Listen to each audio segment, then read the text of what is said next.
Welcome back to the Best of Health podcast. Today, I talk with Melanie Lawson, who is founder and director of the UK company Bare Biology. Bare Biology specialises in high quality and high purity EPA and DHA fish oils. We talk from everything around the uses of these amazing products in mental health, memory and cognition, and of course their fascinating anti-inflammatory properties. So I'm sure you will enjoy the conversation as much as I did.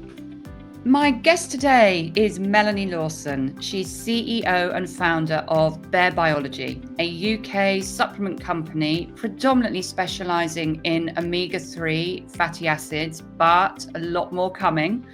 And as a functional nutritionist myself, I've been recommending omega-3 fats in my practice for well over a decade, as the therapeutic gains really are so far-reaching. Anything from balancing the immune system, having anti-inflammatory properties, to having profound gut healing properties as well.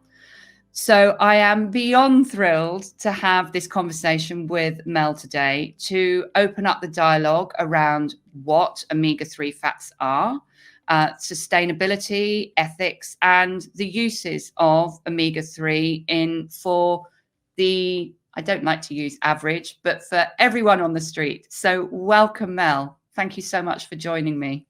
Thanks for having me. It's lovely to meet you. Yeah.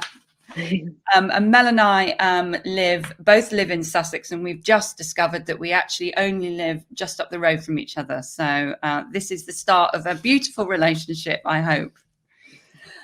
So Mel, could you give our listeners a little bit of background? Bare Biology started in 2012. And could you give our listeners a little bit of a sort of a background as to what got you into this line of work and sort of discovering omega-3s? Mm-hmm. Yes, of course. So I don't have a background in nutrition or science or anything like that, which people normally, I think, expect. But so I've got a background in marketing. I used to work in advertising many moons ago, and then gave that all up to have children, moved down from London, and was a housewife and full-time mum for about 7 years and had 3 children in that time. And it was actually part of my journey of having children that led me to omega-3. I've had OCD since I was about 9 years old, quite bad as a child, and then lots of therapy and strategies to cope with that. And then postnatal depression kicked in big time. Actually, I had prenatal depression as well, but with my second child. And this was when we were living in Brighton, when we moved down to Brighton. Mm-hmm. And I've got a long history with my mother's mental health. So she was very ill with postnatal depression after my older brother, but I grew up watching her go in and out of hospital and having to look after her a lot. And I just didn't want that for my children. And I also had this obsession about not taking antidepressants, and I didn't want to be kind of zonked out. And there's very much a place for them, but I just was scared of taking them, and it felt like a failure, which was probably part of the illness. So I started researching, what can I eat? What can I do? Is there a vitamin I can take? Or, why do I feel like this? And I was exhausted. I had a toddler and a newborn, and I thought, there must be something I can eat. So that's how I came across omega-3. And as you know, and I hope it's getting better, but certainly, my eldest daughter's 15 and a half.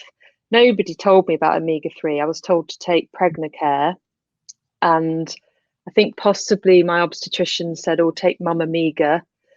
And I didn't really know what a role omega-3, but we'll go on to talk about that for sure, but what the role omega-3 plays in pregnancy, and how, and there's a name for it now, which Dr. Oscar Serelak, I think, has sort of coined, and he's written a book about it. It's called postnatal depletion.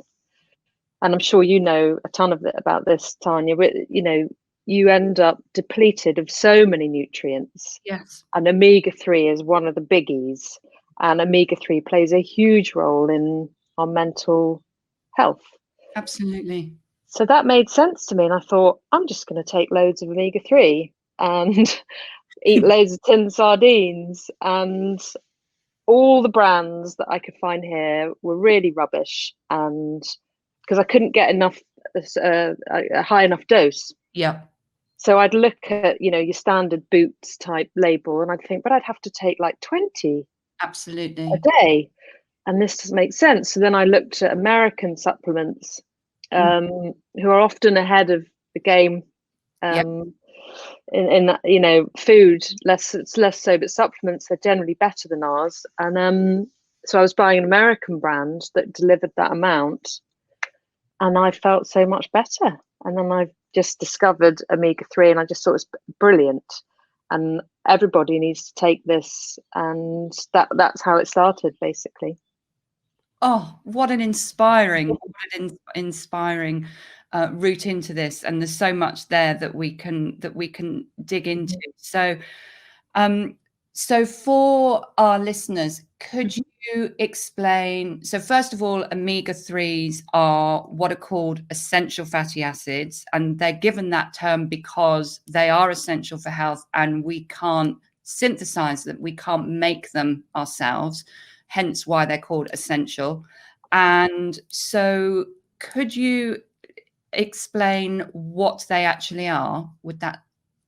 Yes, Great. I'll do my best. And it's one of those things that kind of everyone's heard of, and they associate often with cod liver oil, which, you know, we can talk about that as well, but they're not quite sure and what it is. And it's effectively it's a fat, which is a type of lipid. So there are fats and oils and waxes, and I learned yesterday that vitamins A, D, E, and K, and hormones and cell membranes are also lipids. Yes. Which I didn't know.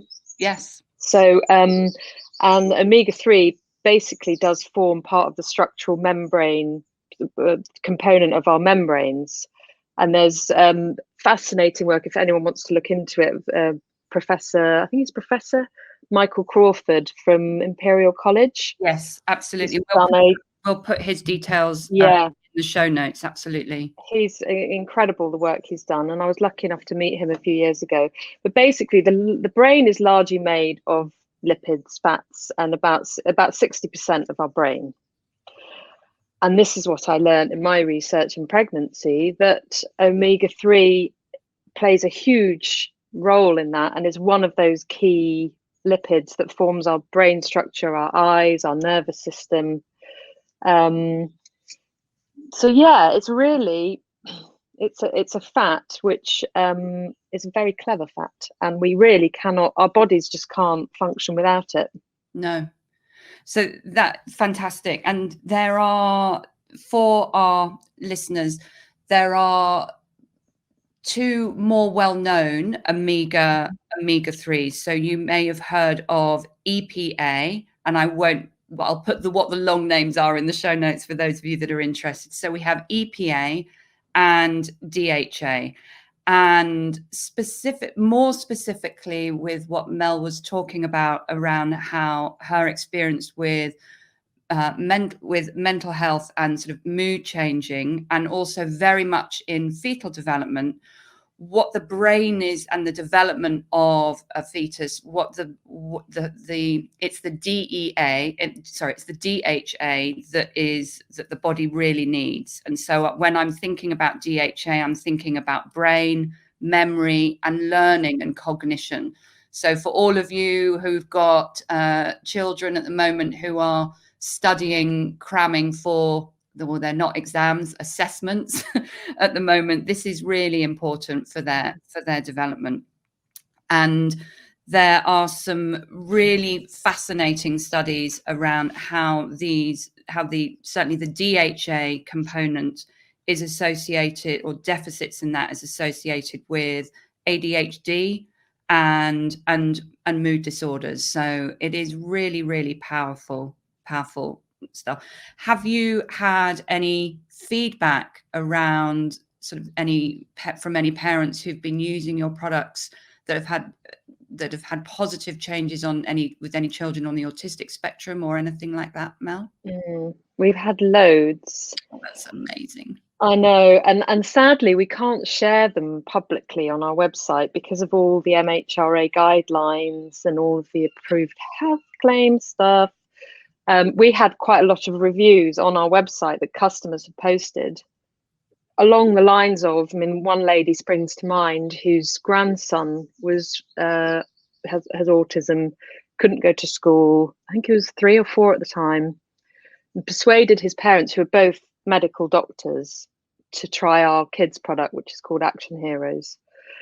And they were a bit like, oh, it's a load of nonsense. And she was like, please just try it. I've bought it. Please just try it. And she still writes to me now, and she's off very emotional about it, because in the space of a few months he went from not being able to go to school, not being able to be toilet trained, to being at school and able to function. And we've had so many stories like that, particularly with autism and also to degree ADHD. We've also had phenomenal stories about people who've had serious brain injuries, and they've been feeding them our liquid through their, the tubes that they're on in hospital, and it's made a huge difference, and they're starting to recover. So yeah, we've got endless stories, but sadly we're not allowed to have them on our website. So that it drives me nuts, and I still can't quite understand how supermarkets can make these massive claims around health conditions, but we can't. So, but thank you for sharing it. We're on the podcast because that is really powerful. And the link around traumatic brain injuries is very interesting to me. So, and that springs to mind as well when we've got generally it is boys, playing contact sports like rugby with concussion and even falling off climbing frames. There are immune cells in the brain which are called microglia, which become agitated and excited, and they released their own inflammatory mediators. So using DHA and EPA and in that sort of situation is a really lovely therapeutic tool to help to gently calm down that exuberant inflammatory response. So that's really interesting. Yeah, I guess I think also of whiplash and car injuries as well, where the brain gets shunted around. So that's so fascinating. Now, one thing the question that I get a lot is obviously around vegans, around not wanting to consume fish oil, and there is this understanding that alpha-linoleic acid, which is essentially, if you listeners out there, if you imagine like a family tree, EPA and DHA are like the grandchildren. They sit at the bottom of the tree, and the grandmother is alpha-linoleic acid, which needs to go through quite a number of what are called enzyme pathways to be able to get to those magical grandchildren that do all of these amazing things that we've just been talking about.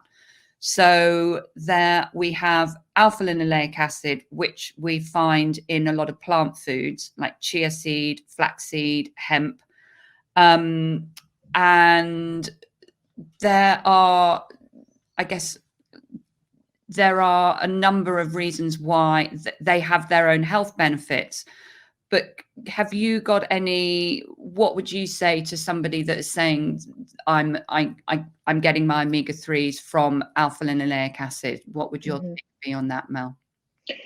So my understanding and everything that I've read, and also from anecdotal feedback from people who've been on a very strict vegan diet, is that fish are marvelous at converting ALA into EPA, DHA, DPA, a couple of other omega-3s that no one's really heard of. But so the fish eat the algae, and that, and then they convert it into their bodies, and that's why fish oil is fantastic.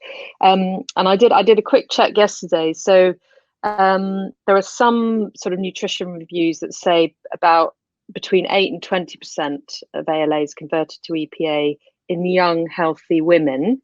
Yep. And between 0.5 to 9% is converted to DHA. But then there are other studies that show that it's actually less than 0.5% that's converted to DHA and only around 5% to EPA. So, and that's in young, healthy, childbearing aged women. And I know from, back in the days when I used to stand in Nutricentre, which shut down, but, selling my fish oil to customers, people say, oh, well, it's fine because I take Udo's Choice and I, la la. And I say, but, how do you feel? And they say, well, it hasn't really made any difference. And then I explain that actually you're not really converting any of that. And also there's the whole omega-6 side of things, which, so the omega-6, omega-3 ratio, and some of those things that people are taking for the omega-3 are very, very high in omega-6. So that's a whole other thing, which is sort of counteracting them trying to get the omega-3 from it, because omega-6 and omega-3, almost putting it simplistically, sort of cancel each other out, or the omega-6 can cancel out the omega-3 if the ratio is too high to the omega-6.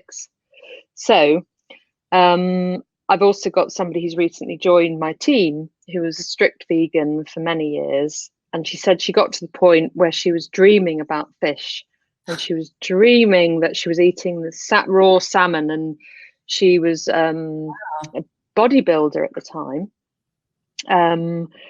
and she came across our supplements, and this is years ago, and she just thought, I'm just going to make this exception and I'm going to take a fish oil.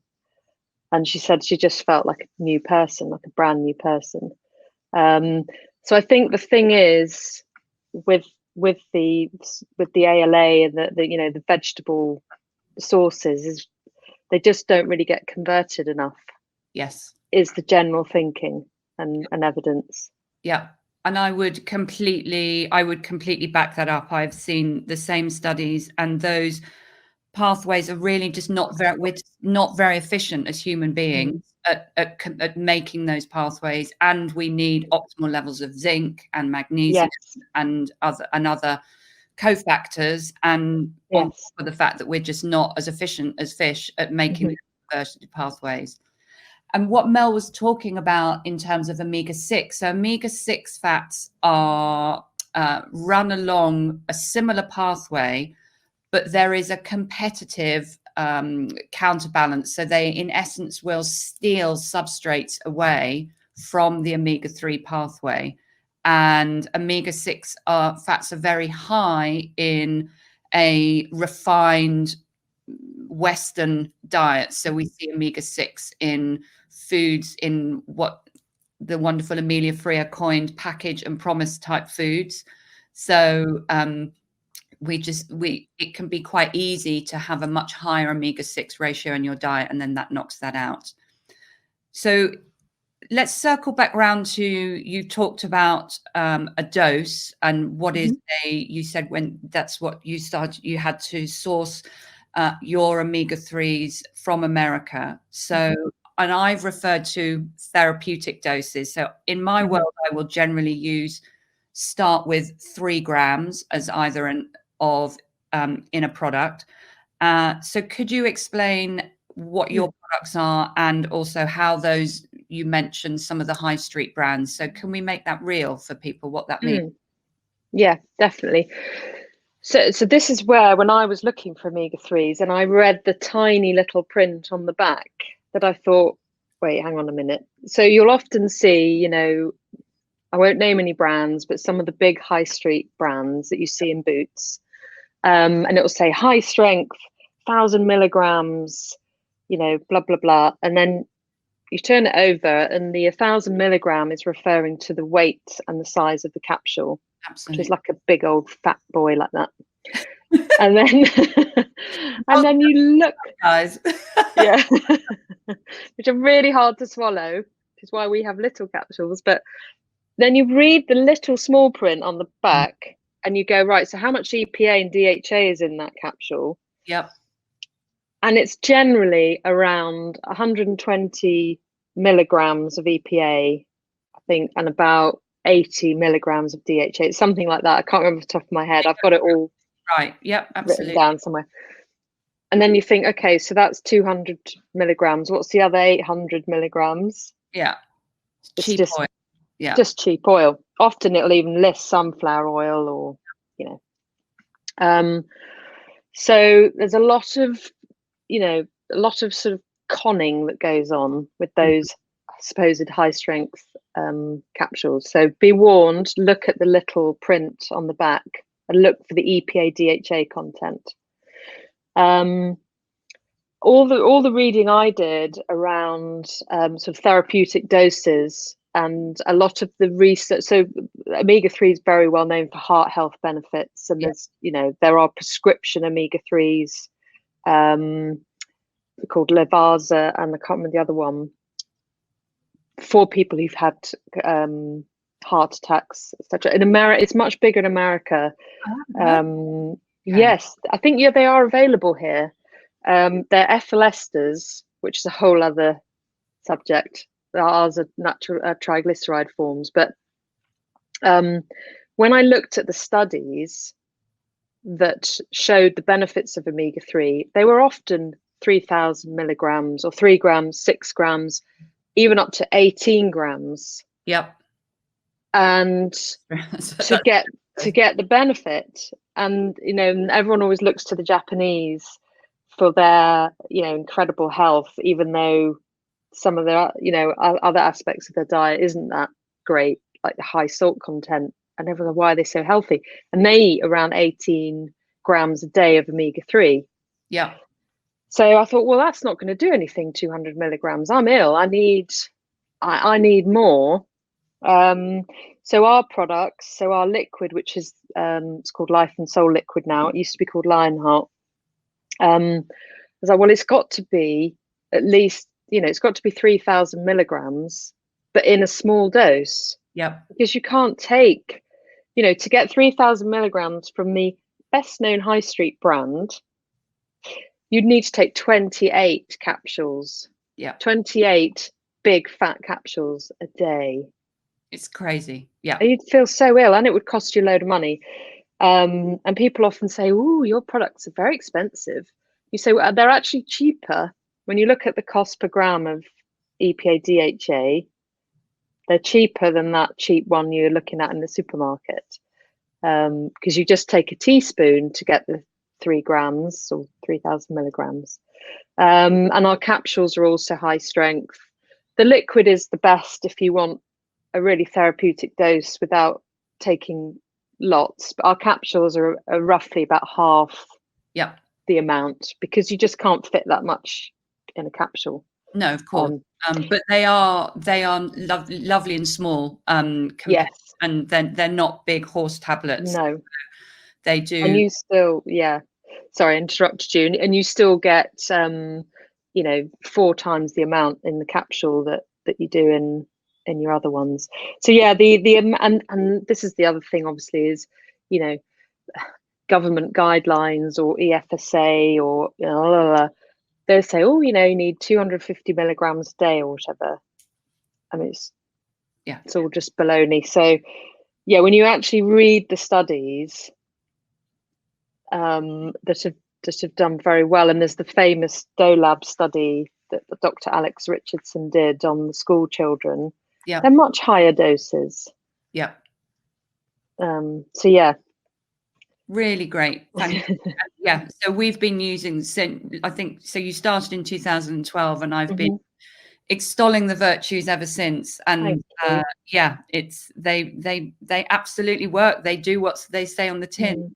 So I think this might be a nice way to also, because people do have, it's very topical, and of course we're around the ethics and the sustainability of I think that's a really important element that we need to discuss. Agree. So I think that would lead into that quite nicely.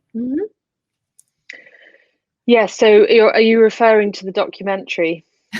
Yeah, really fun stuff. So The dreaded documentary, Seaspiracy. I don't really like to publicize it, but you know, there are aspects of that I think what's depressing is there are aspects of that documentary that are very real, very true. They're very real issues, but the way that they've positioned it's sort of like a propaganda movie, and I think that loses credibility in areas where actually there are bad things going on. They do need addressing.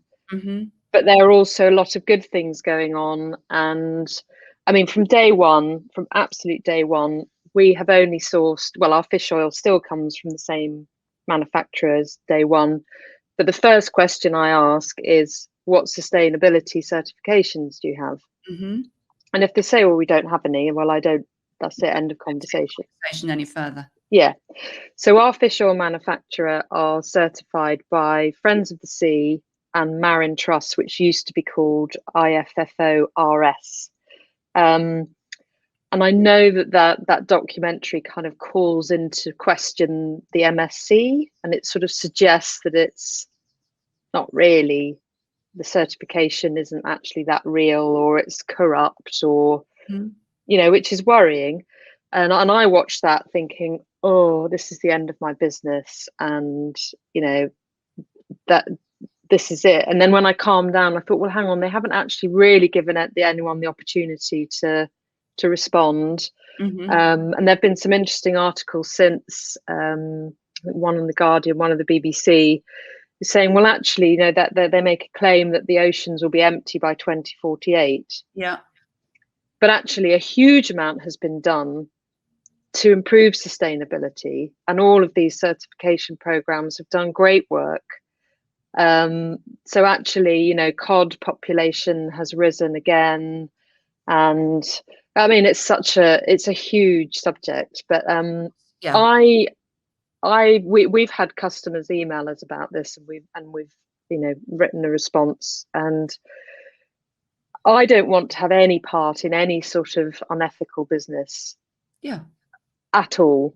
And we also have a marine collagen, and they're actually the only marine collagen manufacturer in the world that has the MSC certification.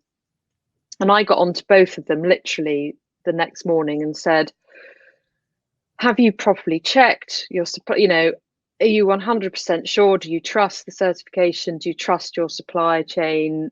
You know, and they're Norwegians, and the Norwegian government is very, very strict on these kind of things. Yeah. And they're like, we're regulated up the, you know what? And it's like, yes, 100%. And I believe them and I trust them. I've been to Norway, I've been to see them. And yeah, it's always been really important for us. And I think, you know, these kind of cheapo supplements that you buy, you don't even know what the fish is. They don't even tell you. We know what fish we're using. We know where they've come from. Sardine, aren't you? Yes, it's combination depending on the oil. So the higher DHA one is more mackerel and anchovy. I think I've got that the right way around. But yeah, it's either sardine, mackerel, or anchovy, and it also depends on the supply that year. Yeah. Whether they'll use more of one and another. They're wild fish. Yeah, it's a huge subject, but I'm answered it beautifully. I'm confident that ours are ethical. Passion and authenticity, and yeah, it's absolutely. And this was in no way to question your ethics. It's no, I know. Shine a spotlight on.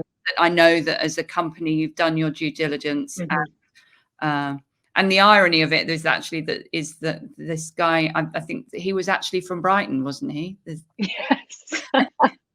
Anyway, he is from Brighton. Things they have their place, but we all need to do our own research and our own. Yes. And we can't believe everything that just because it's on a TV screen.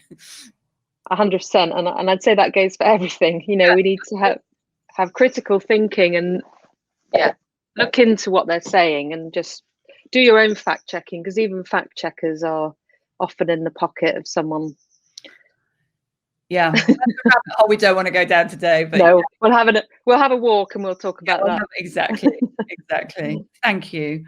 Okay, so just a couple of other questions. We've talked about mental health and mood, and but the most sort of therapeutic use of the EPA side of the omega-3s is as an anti-inflammatory, as well as being cardioprotective for sure, as very beautifully highlighted. And I think it's an interesting little nugget for maybe people to know is that actually the EPAs work on exactly the same biochemical pathways as pharmaceutical anti-inflammatories. They're called the COX and LOX pathways. And so they work. That's why we do need to have them at this therapeutic dose. So 3 grams or 3,000 milligrams is as a starting dose to have the best efficacy. And so within your product range, the best way to get that is the liquid at that sort of dose, isn't it? If people can off the spoon, because okay. So 1 teaspoon, it's 2,000 milligrams of EPA and 1,000 milligrams of DHA. Perfect. Yeah, and there's actually an approved health claim for lowering blood triglycerides and blood pressure at 3,000 milligrams combined EPA DHA. Fantastic. Which is good, because not many people know that, and actually because not many people put that on their packaging because they can't make that claim. That's great. Yeah. So triglycerides, again, for you lovely listeners, are essentially the fats that can accumulate in the blood that directly correlate what your diet, what you're eating. So that's your giveaway marker. If you've been eating donuts and pizza, and then your basically your triglycerides will rise, and those are a significant marker towards in type 2 diabetes, insulin resistance, cardiovascular events. So we need to be really keeping an eye on those levels. And as Mel said, these omega-3 fats, they form part of our cell membrane. So if someone calls you a fathead, then that's a compliment, because you want your cell membranes to be full of these lovely omega-3s and not to be stacked full of omega-6 fatty acids. So it's a real compliment.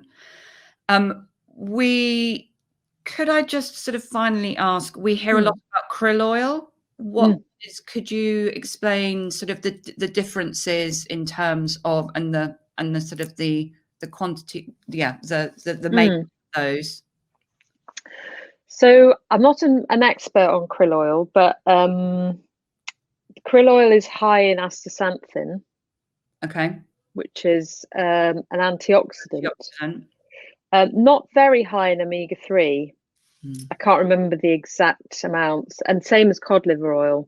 I often want to scream at, when we have parties, we go, "Oh, how's your cod liver oil business?" I'm like, it's not cod liver oil, it's fish oil, it's different.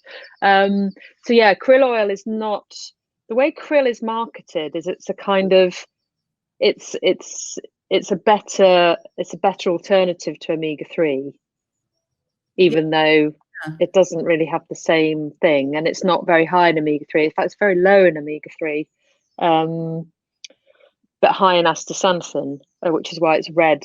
A lot of people, likes of probably Seaspiracy didn't mention krill, but Hugh Fearnley-Whittingstall did a program a few years ago about krill and how he doesn't think that you should remove krill from the food chain, and it has a big impact on marine life. And I know Whole Foods won't sell it, so they banned the sale of krill in their stores. Yeah.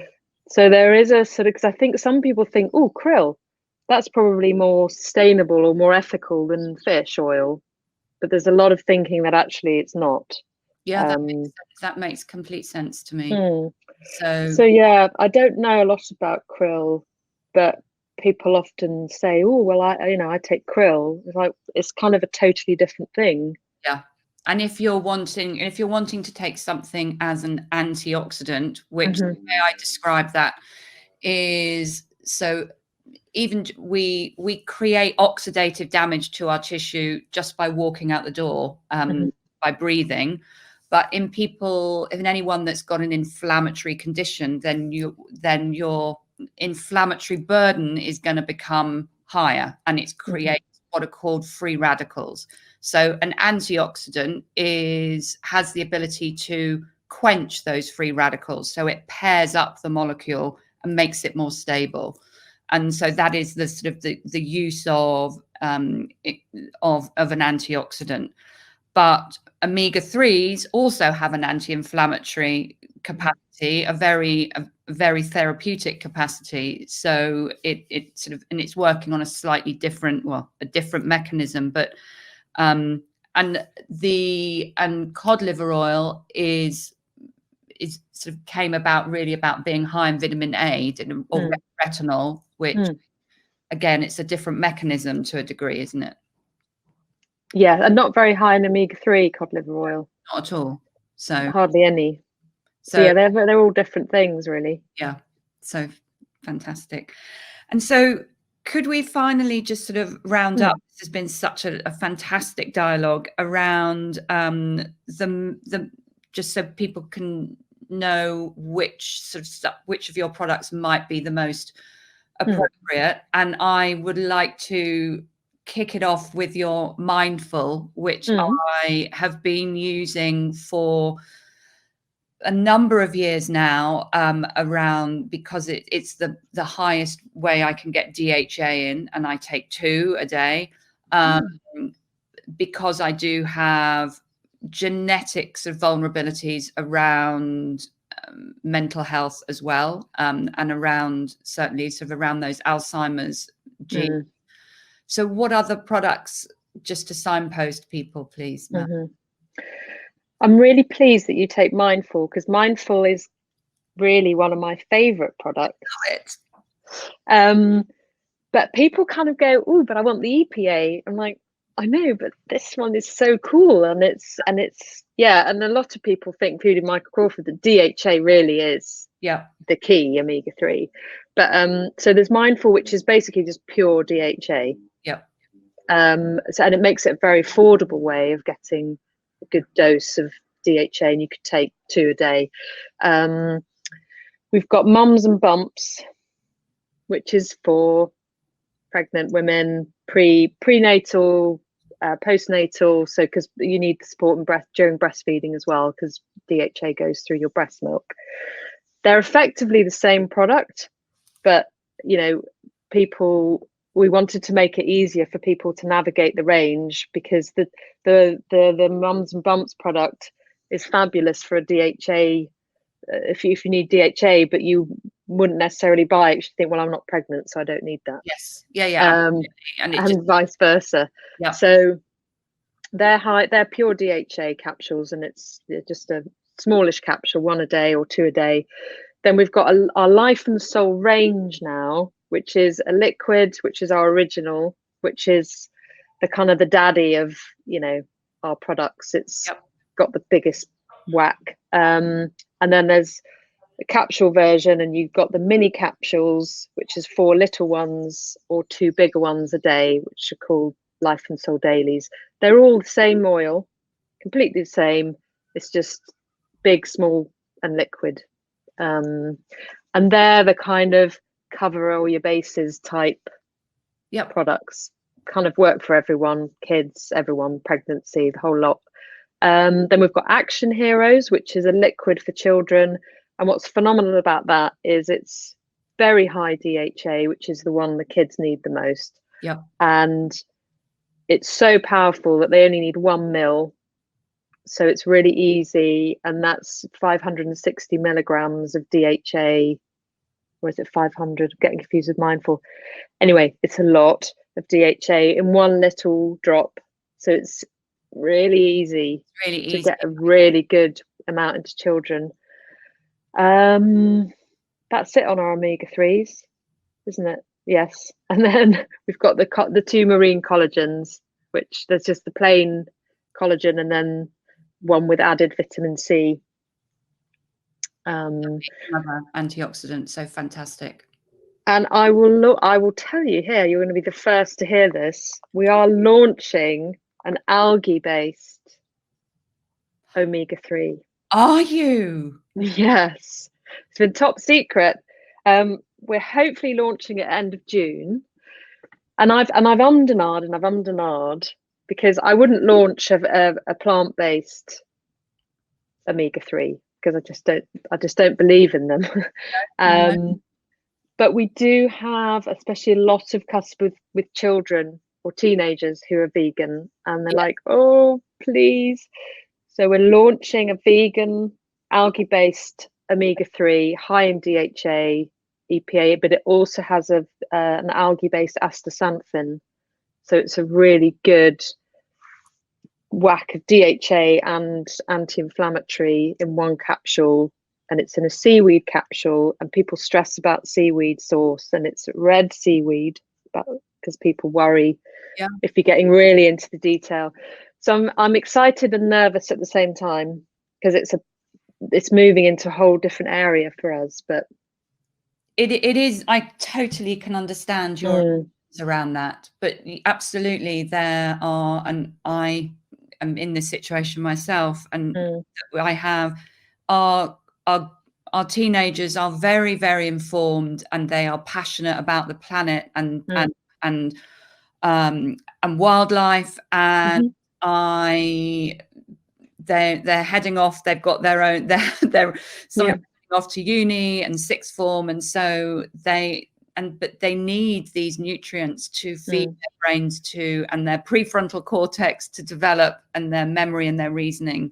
And so I'm equally as thrilled, probably not quite as thrilled as you, but that's going to be a very, very exciting journey, and really sort of supporting a market that does need those nutrients, and to what I call it is bridging a nutrient gap, because circling back around to how we started this, these are called essential fatty acids for a reason, is that our physiology requires them, and systems begin to fail if they don't get what they need. And so that's really exciting. Yeah, so as soon as it's off the press, so to speak, I'll send some over to you. Thank you. Yeah, we'll have a little party. So thank you so much for joining me today. It's been such a pleasure, and I hope this is the start of to have you back on the pod as well. And thank you so much for your time, and we'll put all your references in the show notes so people can find that, and we will of course direct them to your website, and on my website I stock all of course Bare Biology products too. So thank you. Have a fantastic day, Mel. Thank you.